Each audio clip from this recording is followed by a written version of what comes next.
পাকিস্তানি গাড়ি। আপনি নিয়েছেন এলিফ্যান্ট রোড থেকে, আপনি নিয়েছেন ইসলামপুর থেকে, আপনি এখানে বেচতেছেন পাকিস্তানি বলে, তো সেটা ডকুমেন্টস কোথায়?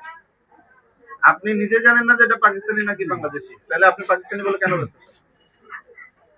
পাকিস্তানি বলে কেন বেচতেছেন? আর এই যে এত আপনার প্রোডাক্ট, এত কসমেটিক্স, একটারও কোনো ইম্পোর্টারের ট্যাগ নাই, অথচ এক একটার দাম আপনার 1500 থেকে 1800 টাকা, 1500 থেকে 1800 টাকা এক একটা।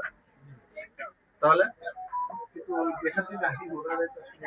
আপনি যুদ্ধ তো করেন, আমরা ব্যবস্থা নিব, জরিমানা পরিশোধ করেন 50,000 টাকা, অথবা আমরা দোকানে সিলের ব্যবস্থা করবো, তাদের করেন।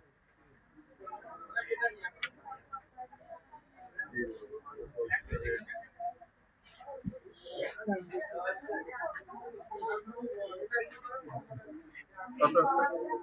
50,000 টাকা বলে ওনার কাছে দিয়ে দেন। আপনি বলেন নাকি 50,000 টাকা কোনো ওনার কাছে দেন। ভদ্র ব্যবহার মানুষের দুর্বলতা হয়ে যায়। তাড়াতাড়ি করেন।